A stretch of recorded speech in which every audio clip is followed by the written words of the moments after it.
What if I told you that the prophet Jeremiah predicted, more than 2,600 years ago, the exact moment when man would stop believing in God and start believing in machines? It may seem impossible, but this prophet's ancient words echo today amid the cold lights of screens, the constant blare of notifications, and the dazzling glow of technology. Jeremiah spoke of a time when humanity would turn away from the Creator, exchanging truth for lies, and perhaps, without realizing it, we are already living in that very time. We live in an age where faith seems to have been replaced by logic. Science has become the new gospel. Algorithms are the new oracles, and temples are now digital. Men and women spend hours in front of screens, seeking answers, direction, solace. Not in God, but in machines. But isn't this precisely what Jeremiah was trying to warn us about? Isn't the prophecy about spiritual forgetfulness being silently fulfilled before our eyes every day? The prophet spoke of a people who would abandon the fountain of living waters and hew for themselves broken cisterns, systems incapable of containing truth, full of empty promises. Do you see the parallel? We have replaced faith with data, prayer with searching, discernment with artificial intelligence, and little by little, what was once sacred became merely a curiosity.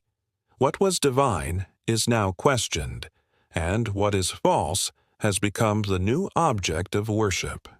Today, humanity blindly trusts everything that can be explained, calculated, or programmed. We believe in machine predictions, digital diagnostics, and advice from systems that learn from our own mistakes. But we forget what gives meaning to existence, the Spirit. Jeremiah wept for his people, not because of the war, but because they had forgotten God. And if he could see the world now, what would he say? Would he recognize in the artificial lights of great cities the same deceptive glare that he condemned in Jerusalem? Think about it. Modern man believes he has reached the pinnacle of knowledge, but lives immersed in doubt, loneliness, and emptiness. We create machines to understand us, but we forget to understand ourselves. We build intelligent systems, but ignore eternal wisdom. Perhaps spiritual oblivion is not just a religious drift, but a collapse of meaning, a void masquerading as progress. And when Jeremiah warned that, "Cursed is the man who trusts in man and makes flesh his strength," wasn't he describing exactly this moment when we trust creation more than the Creator? What you're about to discover may surprise you, because Jeremiah's prophecies seem to be taking on new life in the age of artificial intelligence, the quest for digital immortality, and the dream of becoming like God, an ancient dream repeated since Eden. And the more man tries to control the world with his own strength, the further he becomes from the truth. Stay with me until the end, because in the next parts of this video, you'll understand how the words of a forgotten prophet describe with frightening accuracy the world we live in today. A world where faith slowly fades while the glow of machines grows ever more intense. And maybe when you hear what Jeremiah actually said, you'll begin to see the modern age in a different light. Do you also sense that something has changed within people? That there's a kind of spiritual silence growing, even amidst so much information and noise? It's as if we're connected to everything, and at the same time, completely disconnected from what truly matters. Jeremiah spoke exactly of this, of a people who, even surrounded by knowledge, had lost their heart. And looking around us, it's impossible not to feel the weight of this prophecy echoing. You know, when I talk about this, it's not just to point out what's wrong, but to encourage us to reflect together.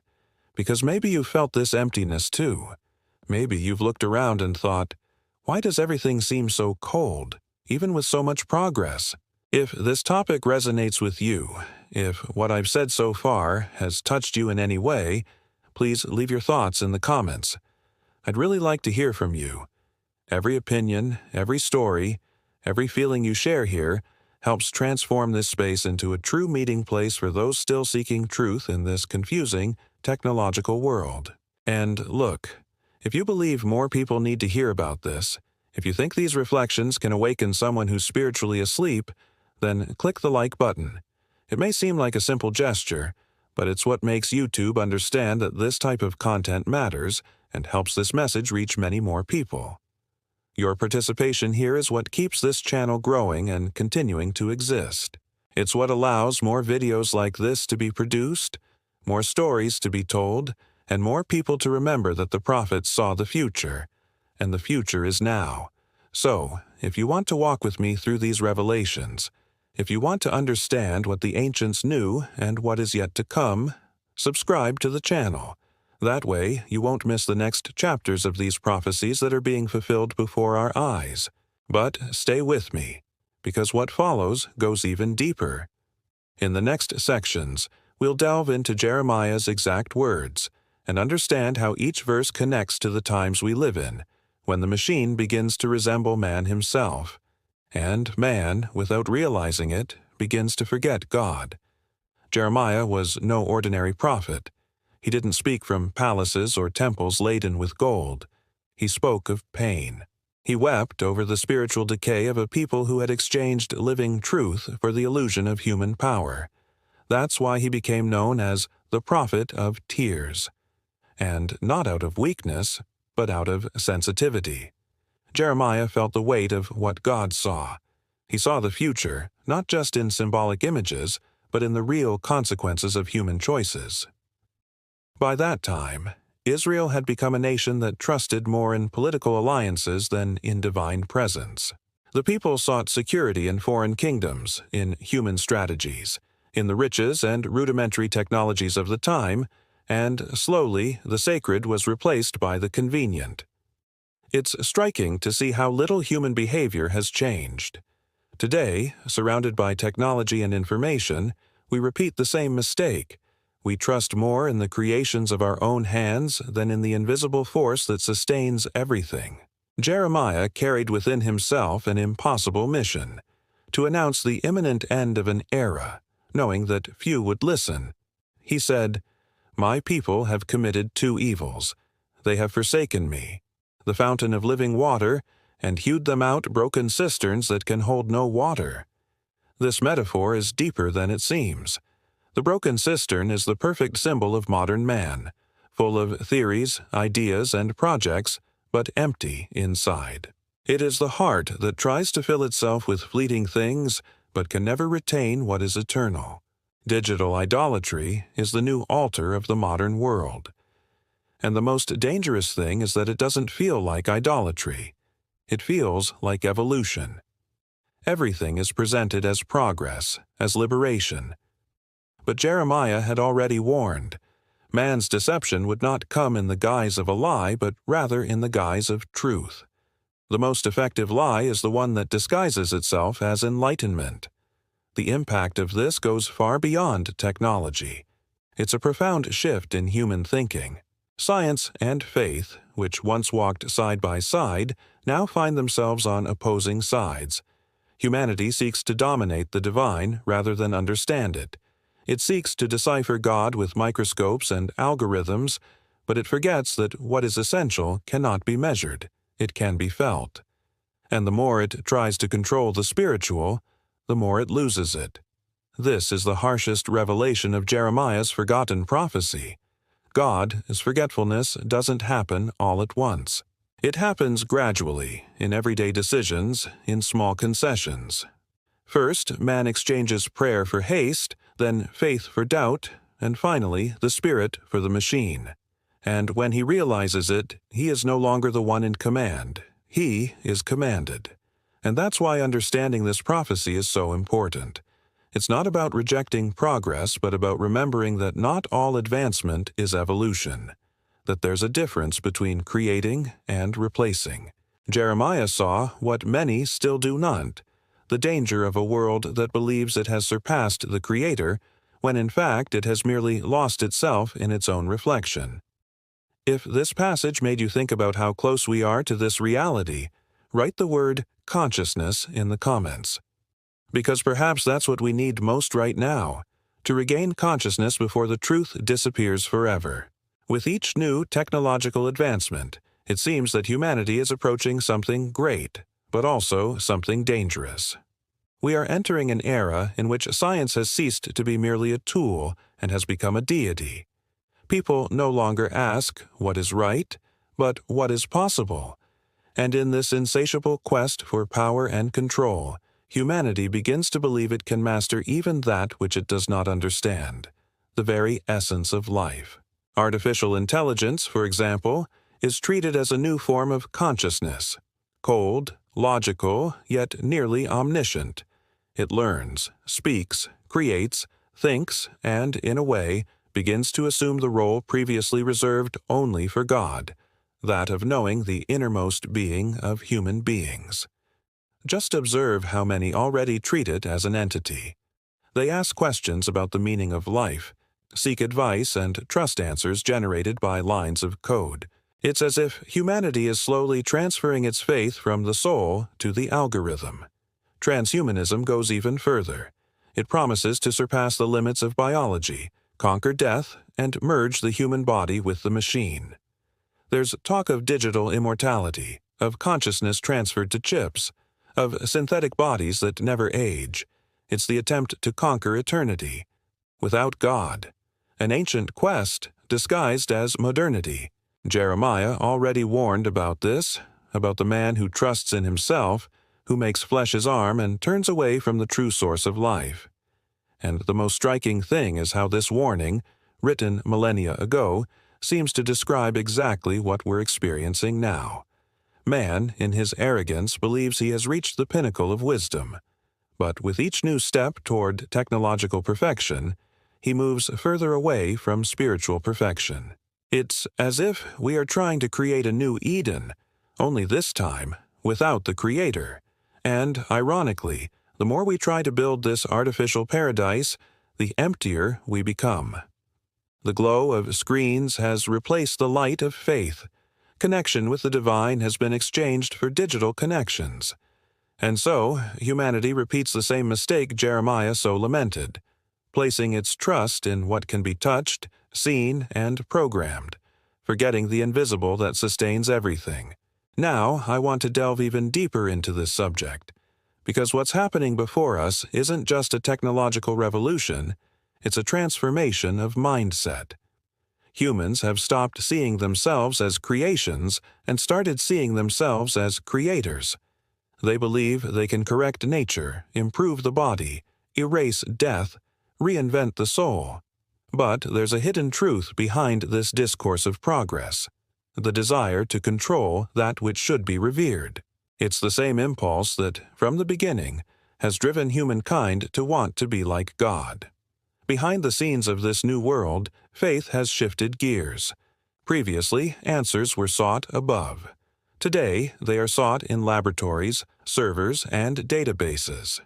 What was once mysterious now needs to be deciphered.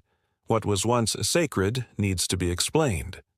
It's a perilous journey, because the more humans try to understand the divine, the more they become convinced they can replace it. And thus arises the false belief that technology can fill the spiritual void they themselves created. Jeremiah said that the heart of man is deceitful, and this is perhaps the greatest prophecy about the machine age. Because the modern illusion lies not only in the machines themselves, but in what they do to the human heart. We believe we are in control, when in fact we are being shaped by them. Our decisions, desires, and even emotions are being influenced by systems that understand more about us than we do. And, meanwhile, the human essence, that which connects body to soul, is becoming increasingly silent. Science, when it loses its spiritual balance, turns into idolatry. And what was once knowledge becomes pride. Jeremiah saw people who trusted in foreign kingdoms and human alliances. We see a world that trusts in machines and algorithms. It's the same pattern, just in new guises. Humanity continues to seek redemption outside of God, believing it can save itself. But the result is always the same: confusion, emptiness, despair. Of course, technology brings immense benefits, but the problem lies in blind adoration. When it becomes the center of existence, everything human begins to lose value. Compassion gives way to efficiency. Wisdom gives way to logic. The spirit is replaced by programming, and in the process, humanity begins to forget the purpose for which it was created. The impact of this goes far beyond what we can see. It's not just machines and codes, but a silent war for the human soul, a struggle between creation and the Creator. Jeremiah would say that this is the moment when man bows before the work of his own hands, believing it will set him free, without realizing that it is precisely this work that imprisons him. It's frightening, but also revealing. We're witnessing the fulfillment of a prophecy that speaks not only about the future, but about the human heart itself. Because idolatry doesn't begin in the external world. It begins within us, when we place anything above God, be it power, fame, science, or technology. And perhaps the question Jeremiah would ask today is, what have you been worshiping without realizing it? Because ultimately, every human being worships something, and what we worship defines the course of our existence. If this passage made you reflect on how much humanity has sought power instead of purpose, write the word light in the comments. Because perhaps the first step to escaping the machine's illusion is to remember where the true light has always been. The first promise made to mankind came not from God, but from the serpent.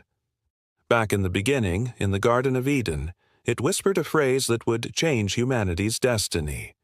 You will be as gods. And ever since, mankind has pursued this illusion, the idea that it can grasp divine power with its own hands. Millennia have passed, empires have fallen, civilizations have disappeared, but the echo of this promise still resonates. Only now, it isn't spoken in the middle of a garden.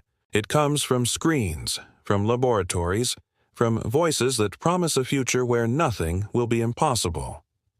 We live in an age where the ancient temptation has been given a new name: knowledge. A knowledge that seduces, enchants, fascinates, but also blinds. Jeremiah warned, "The heart of man is deceitful above all things." And it is precisely this deceitful heart that today believes it can control creation, manipulate nature, and even reinvent life. Modern science, driven by the desire to push boundaries, promises to recreate what only the Creator could do. There is talk of indefinitely prolonging existence, controlling biological time, reading thoughts, transferring memories, downloading consciousness into a chip. It is the old dream of immortality, the same one sold by the serpent in Eden, reborn in technological language.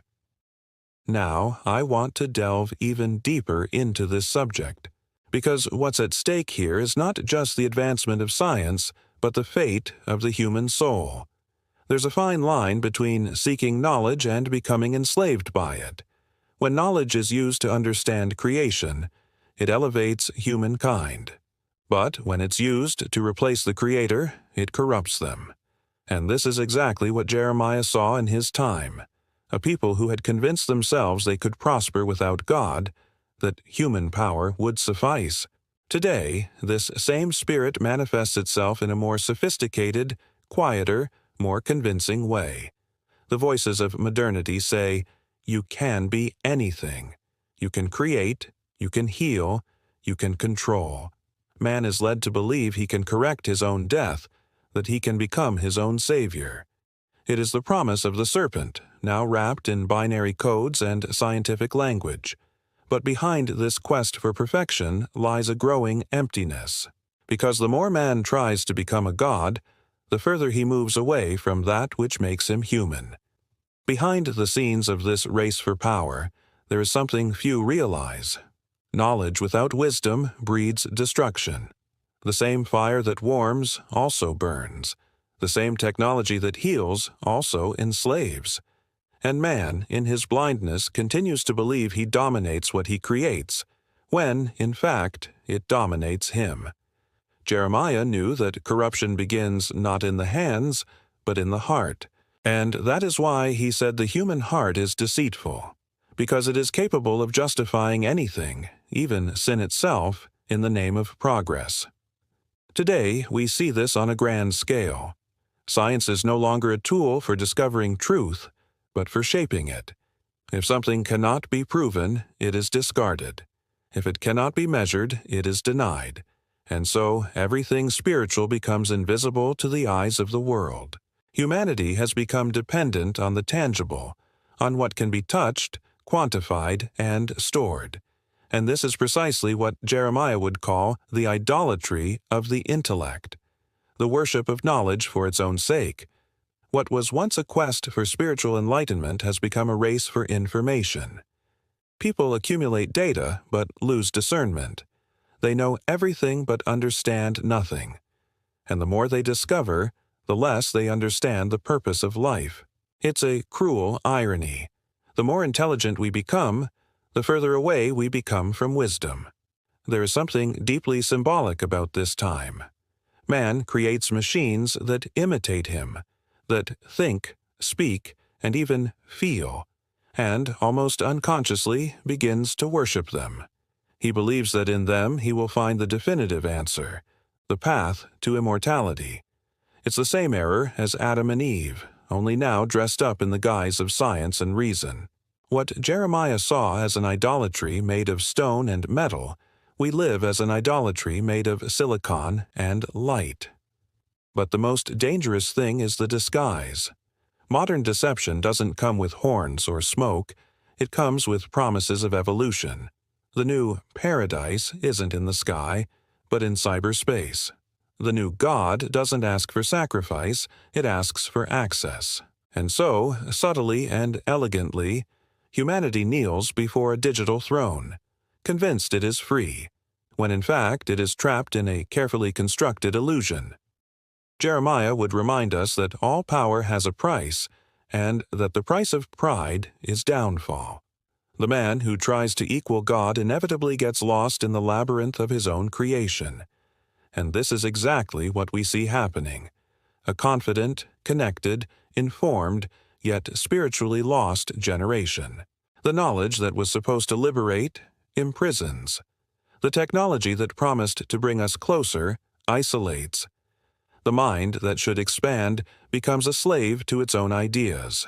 And perhaps this is the greatest mistake of all, believing we can be like gods when we barely know how to be human. Jeremiah knew this. He saw that the problem wasn't progress, but the motivation behind it. Man doesn't seek knowledge to understand God. He seeks it to replace him. And it is at this point that the prophecy comes alive again, showing that the real danger lies not in machines, but in the hearts that build them. If this reflection sparked something in you, write the word wisdom in the comments, because that's what the world needs most. Not more information, but wisdom to discern what's true before the deception seems definitive. There's something silent happening in the world, something that doesn't require armies, weapons, or visible dictators to dominate. It's an invisible control, disguised as practicality, security, and innovation. And the scariest thing is that almost no one notices it. Jeremiah spoke of a time when humanity would place its trust in human systems, forgetting that every structure created by man is, by nature, imperfect. Today, we live in exactly that. Technology, which was born to make things easier, has begun to monitor, track, and shape behavior. What was once digital freedom has now become a gigantic global surveillance mechanism. In the name of security, we give up privacy. In the name of convenience, we surrender our data, our faces, our voices, and even our thoughts. What seemed like a fair exchange, convenience for security, has become the foundation of a new kind of power. A power that doesn't need to be imposed violently because it's based on acceptance. People aren't forced into this system. They surrender voluntarily, captivated by the promise of control and stability. Jeremiah would say it's a reflection of a heart that trusts in man, not God, a heart that seeks salvation in earthly structures when it should seek refuge in the spiritual. Now I want to delve even deeper into this subject. because this invisible control isn't just technological, it's spiritual, and perhaps that's why it's so effective. We live surrounded by systems that know what we buy, what we think, what we desire. Our routines are monitored, our steps recorded, our preferences analyzed. Social media doesn't just show us what we want to see, it decides what we should desire.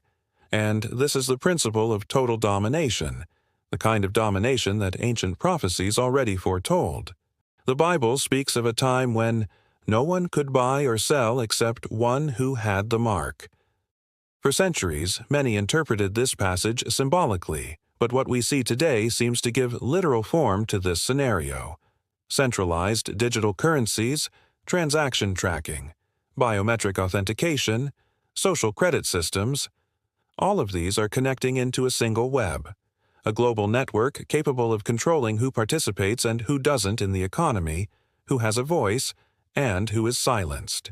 It is total control, not through force, but through dependence. And the most impressive thing is that all this happens gradually, almost imperceptibly. First comes the discourse of modernization, then comes the efficiency argument, and before we know it, the system is already in place, and escaping it seems impossible. Jeremiah would say that humanity has become a prisoner of its own creations, a slave to the comfort that makes it vulnerable. The global system feeds on our surrender, and what was once merely technology becomes an instrument of large-scale manipulation. But this dominance goes beyond finance and networks. It touches the human heart, redefining what freedom is. Today, people confuse freedom with access. They believe they are free because they can choose, but every option they have has been pre-filtered, calculated, and offered. Freedom has become a commodity, and truth, a carefully manufactured illusion. It's as if the world has built a new Tower of Babel, not of bricks, but of data, in an attempt to reach heaven through reason, forgetting that the essence of life cannot be controlled by algorithms. Jeremiah spoke of a people who preferred to trust their kings and armies rather than God. Today, we have replaced kings with systems and armies with servants. Faith has been replaced by technological dependence. Prayers have been replaced by terms of use, and the altar, once spiritual, now glows blue in the palms of our hands. Man trusts his creation so much that he doesn't realize how much he is being shaped by them.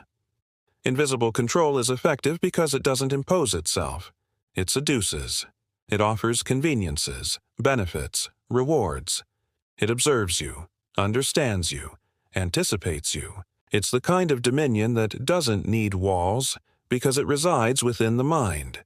And this is where Jeremiah's prophecy becomes frighteningly relevant. He said that man would be deceived by his own heart, and what we're seeing is exactly that.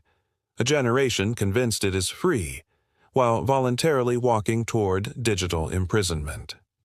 The system's mark doesn't have to be physical. It can be mental. It's the total acceptance of the idea that control is necessary, that the system knows what's best for us. And when this belief becomes natural, spiritual mastery is complete. Humanity kneels before a structure that promises security but demands the soul as a price. Behind this advancement lies something much greater than it seems. It's not just technology. It's a spiritual transition. It's the construction of an invisible empire, a kingdom without borders, where faith in the divine is replaced by faith in the system. Jeremiah would see in this the confirmation of his words. Cursed is the man who trusts in man and makes flesh his arm. Because every empire built without God sooner or later turns against man himself. And, perhaps most worryingly, all of this happens with our permission. There is no resistance, only conformity. People accept tracking, surveillance, and control, believing it is the price of progress. But what is progress if it costs the freedom of the soul? If this reflection touched you, write the word freedom in the comments. Because perhaps this is the last reminder we still need, that true freedom will never come from a system, but from a heart that still knows where to place its trust. There is something deeply unsettling happening in the human soul, a kind of inner silence, almost imperceptible, that grows even amidst the noise of notifications, goals, lights, and plans. It is spiritual forgetfulness. Jeremiah, centuries ago, translated this into a poetic and painful image. Can a virgin forget her adornment, or a bride her garment? Yet my people have forgotten me days without number. This phrase speaks not only of religious estrangement, but of a profound disconnect between humanity and the very meaning of life. The modern generation lives surrounded by everything, and, paradoxically, feels like it has nothing. It is the abundance of emptiness. The New World taught people to run without knowing where, to want without knowing why. Faith was replaced by performance, hope by haste, spirituality by consumption. The body became the new temple, and success the new divinity. The reflection in the mirror became more important than the reflection of the soul. Jeremiah already saw this pattern in his time, a people who forgot God, yet continued to repeat empty rituals as if the simple act of existing were enough. Today, the difference is that the rituals have changed. They no longer light candles, but screens. They no longer seek answers above, but in statistics, in influencers, in formulas for instant happiness.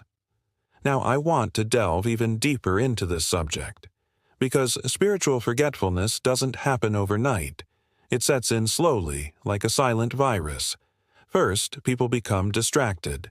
Then, they get used to it. And finally, they forget. They forget themselves, God, and what truly moves them. Anxiety is the symptom of this loss. It's the soul's cry trying to remind the body that something is wrong. People feel an emptiness they can't explain, a restlessness that can't be resolved with money, success, or recognition. They have everything they ever wanted, and yet they feel something is missing. Jeremiah saw exactly this, a generation that tried to fill the spiritual with the material, and the more they filled, the emptier they became. It's the same cycle today, only multiplied by speed and technology. We live in a time when the mind never rests, the heart never quiets, and silence has become unbearable. Modern man fears being alone because, deep down, he knows that when the external noise falls silent, he will have to face the internal noise, the one that reveals how far he is from his own essence. The idolatry of the body and success is the new cult of the modern world. Everything revolves around appearance, performance, and approval. Social media has become public confessionals, where people don't confess sins, but project perfection. And behind this perfection lies an invisible pain. Jeremiah wept for a people who had exchanged God's presence for clay images. Today, he would weep for a generation that has exchanged God's presence for digital images. The difference is that now, the images are too perfect, so perfect that they have become lies. Behind the scenes of this culture of brilliance and success lies a profound disconnection from the soul. People live exhausted, seeking meaning in goals, numbers, likes, and titles. But the spirit doesn't feed on achievements, it feeds on connection, and it's this connection that's being lost. Jeremiah called this spiritual forgetfulness because humanity doesn't explicitly deny God. It simply ignores Him. It lives as if God were an optional detail, a distant memory, something that no longer fits into the rush of everyday life. The hidden truth is that technology and progress haven't killed faith. They've simply lulled it to sleep. Modern man believes he no longer needs the divine because he has answers for everything. But what he doesn't realize is that these answers don't soothe the heart. They explain the world, but they don't fill the soul. Jeremiah saw the same pattern. The people said everything was fine, but there was a deep wound that no one wanted to address. Today, that wound remains open, only hidden behind filters and rehearsed smiles. It's curious how humanity evolves in everything except what truly matters. Science advances, but spiritual awareness recedes. Cities grow, but the sense of belonging diminishes. Humanity feels increasingly powerful and increasingly alone. Jeremiah would ask, how can a people forget their Creator and still hope to find peace? This is the question that echoes silently in every weary heart, every anxious mind, every disconnected soul. Modern idolatry is not made of statues, but of ideals. We idolize success, the body, eternal youth, control. We believe we'll be happy when we have more money, more followers, more recognition. But the more we have, the further we become from what we truly need. And this is where Jeremiah's prophecy is fulfilled. The people forget the Creator, but they don't understand why nothing else satisfies them.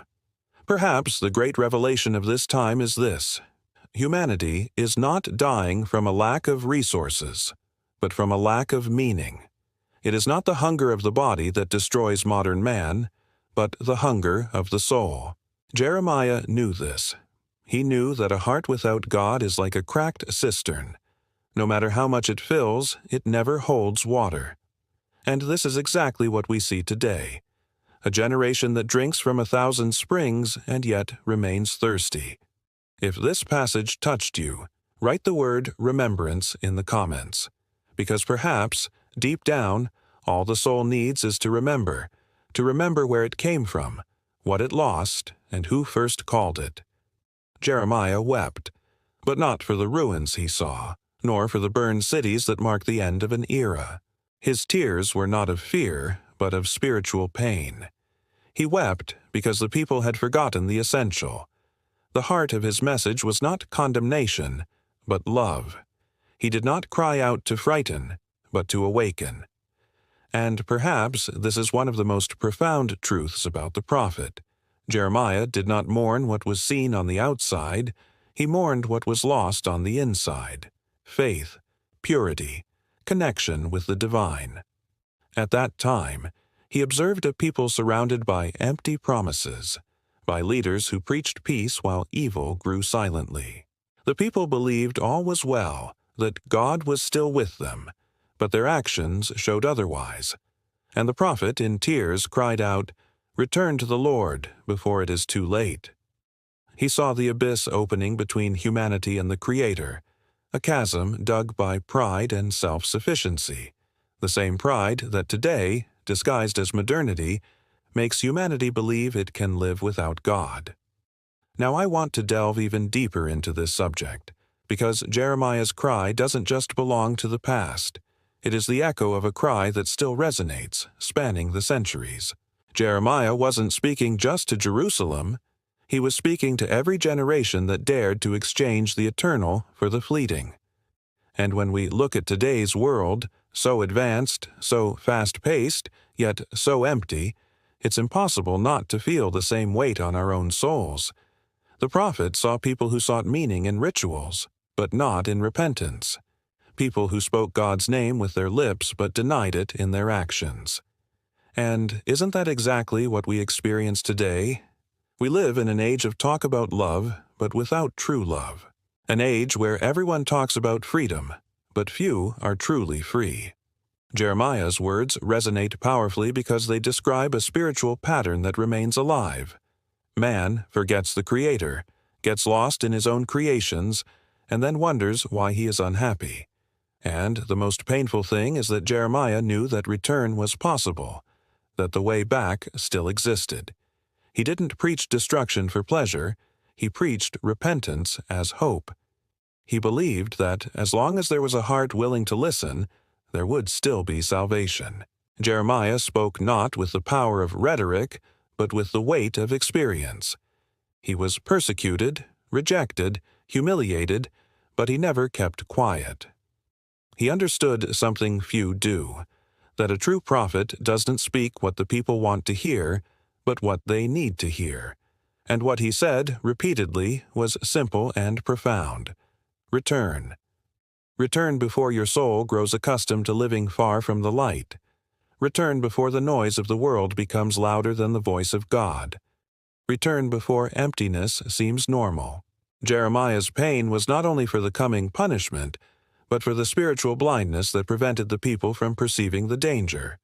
He saw men and women going about their daily routines, buying, selling, partying, without realizing that the essential was being lost. It's as if the prophet were looking into our own time, observing a world distracted by the fleeting and ignoring the eternal. People talk about purpose but build their lives on sand. They seek meaning, but they look for it in all the wrong places. And if Jeremiah were alive today, perhaps he wouldn't be in the public squares, but on social media, trying to awaken a world hypnotized by appearances. He wouldn't speak with anger, but with tears. He wouldn't point fingers, but rather extend a hand. He would say there's still time, that return is possible, that the Creator hasn't given up on His creation. Jeremiah believed in restoration. He knew that God doesn't want to condemn, but rather to heal, that repentance isn't weakness, it's liberation. Repentance, at its core, is a transformation of mindset. It's realizing something is wrong and deciding to return to what's right. It's not about guilt, it's about reconnection. It's the soul remembering where it came from. Jeremiah understood this. He didn't preach a God of punishment, but a God of return. And that's the message that still resonates. There's always a way back, even when all seems lost. What Jeremiah saw in his people was the same thing we see today on the streets, on screens, in conversations. A void that seeks to be filled in every possible way. People seek meaning and success, pleasure, fame, reason, but all these things are cracked cisterns. They hold water for a moment, but soon empty. And when man realizes that the glitter of the world does not satisfy, that is when the true spiritual journey begins. The journey of return. Perhaps that's why Jeremiah's weeping still moves those who read it, because deep down it mirrors ourselves. He didn't just weep for Israel, he weeps for every soul that would one day exchange the eternal for the ephemeral, for every heart that would try to live without the Creator and discover it impossible. Jeremiah saw destruction approaching, but he still believed in redemption. He knew that God's love is greater than human forgetfulness, and that's why his cry is still relevant today. It's the silent call that whispers amid modern chaos. Remember who you are. Remember who created you. Remember where your peace comes from. Jeremiah didn't just want the people to mourn their error, he wanted them to return to the truth. Because ultimately, every failure can become the beginning of a transformation, as long as there is genuine repentance. If this passage made you reflect on what has taken God's place in your life, write the word return in the comments, because sometimes the first step in a big change is precisely that, deciding to return. Despite his tears, Jeremiah was never a prophet of despair. Behind his warnings lay a living hope, a certainty that even when all seemed lost, God still prepared a new beginning. The same man who foretold destruction also spoke of restoration. He prophesied that one day the Creator would write His law, no longer on tablets of stone, but within the human heart. Jeremiah 31:33 says, "I will put my law within them, and write it on their hearts, and I will be their God, and they shall be my people." This was one of the most powerful promises in all of history, that there would come a time when man would no longer need external signs to remember God, because the truth would be alive within them.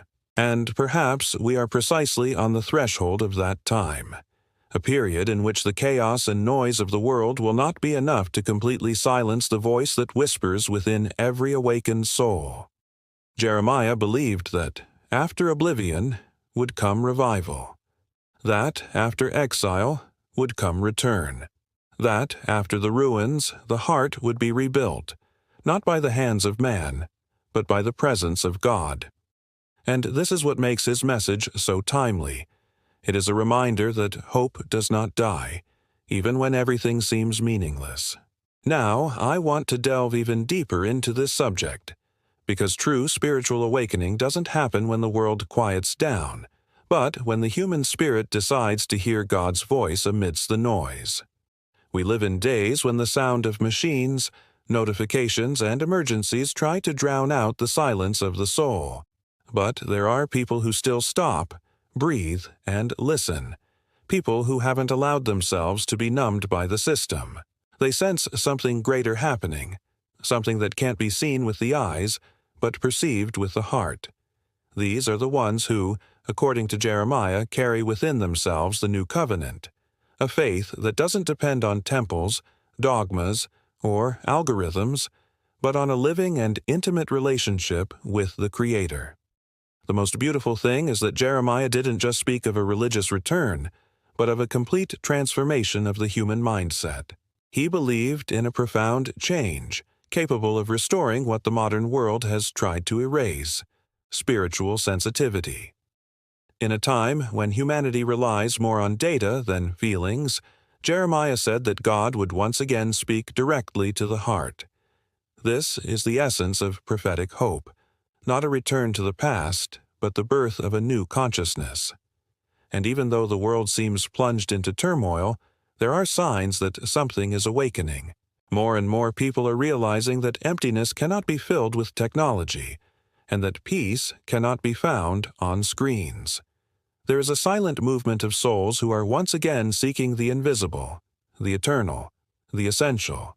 They don't want ready-made answers. They want meaning. They don't seek religion. They seek presence. And perhaps these are precisely the people Jeremiah described when he said that God would write His law in the depths of their hearts. The hidden truth is that this awakening will not come with noise, but with depth. It will not be a public spectacle, but an inner revolution. As the world races toward artificial intelligence, there will be those who rediscover spiritual wisdom. While some seek to master time, others will learn to silence their hearts. While many become slaves to technology, a small group will choose the freedom that comes from faith. These will be, as Jeremiah prophesied, the light of this time. Men and women who, amidst the chaos, will remind the world that truth never died, only was forgotten. Behind the scenes of this scenario, something sublime is happening. The same God who watched the people of Israel drift away now watches a generation weary of illusions beginning to awaken. He doesn't shout, He whispers, and only those who slow down can hear. Jeremiah knew that God doesn't give up. He waits. He waits for the moment when humanity tires of seeking meaning in the lifeless and turns its gaze upward. And when that gaze is restored, the world will be too. Because all true change begins in the heart. This is prophetic hope, believing that even amidst ruins, the seed of truth still germinates. That even when man forgets God, God does not forget man. Jeremiah saw beyond destruction. He saw a future where love would be greater than pride and faith stronger than fear. He knew that the Creator does not seek perfection, but seeks return. And this is the message that remains true today. The time for a new beginning always comes, even for those who have lost their way. Perhaps this new covenant Jeremiah spoke of is already beginning within us. Perhaps every tear, every doubt, and every silent search heralds a new awakening. Humanity may be surrounded by machines and systems, but the Spirit is still free. And it is in the Spirit that God writes the truths the world tries to erase. If this message has brought you hope, write the word awakening in the comments. Perhaps this is a sign that amidst the chaos, there are still hearts that listen, and it is through them that the truth is returning. Jeremiah saw the future, and the future is our present. He foresaw a time when man, intoxicated by his own power, would forget the Creator and begin to trust in what he had built with his own hands. That time has come. We live in exactly the era the prophet described, a world that seeks answers in machines, that worships science as a divinity, and that tries to create meaning amid the chaos of creation itself. And yet, amid the confusion and digital coldness, God's voice still echoes, silently calling to those who can hear. Now I want to delve even deeper into this subject, because the great battle of our time is not for territory, technology, or power. It is a battle for the human heart. Prophecy has always spoken about this, about choice. Jeremiah didn't speak of destruction as punishment, but as consequence. When man abandons the Creator, he loses his way, and everything he builds begins to crumble from the inside out. What we are seeing is not just a moral collapse, but a spiritual one. It is the result of a generation that has exchanged eternal truth for fleeting illusions. But there is still hope. There always is. Jeremiah believed that return was possible, that even in the face of oblivion, all it took was a willing heart to begin again. And that is precisely what lies before us today, a decision, to follow the path of the machine, of soulless reason, of purposeless progress, or to return to the Creator, to the origin, to the light that never fades. This is the prophetic crossroads of our age. Every technological advancement, every new promise of power, is also a test of faith. And the curious thing is that the future Jeremiah foresaw is not just a warning, it's a revelation about what truly defines humanity, our choices. Technology can indeed transform the world, but only repentance and faith can transform the heart. And perhaps that's exactly what God is waiting for, a generation that, amid the noise of machines, can still hear the soft sound of truth. If this message spoke to you, write the word choice in the comments, because in the end it all comes down to this, the decision of who you want to follow, the system that promises power, or the Creator who offers life. If you've made it this far, it's because something inside you also feels these words make sense, that prophecies aren't just ancient stories, but living reflections of the times we live in. This channel exists precisely for this, to awaken, provoke reflection, and bring back what many have forgotten. So, if this journey made you think, if any part of this video touched your heart, subscribe here. This way, you can continue following these revelations and walking with me in the search for answers the world no longer offers. And if you really made it to the end, leave the following sentence in the comments. I hear the voice in the noise. Just so I know you're one of those who still listen, even when everything around you tries to silence the truth. Oh, and don't forget to like it. It's a small gesture, but it's what keeps this message alive, reaching those who need to hear it.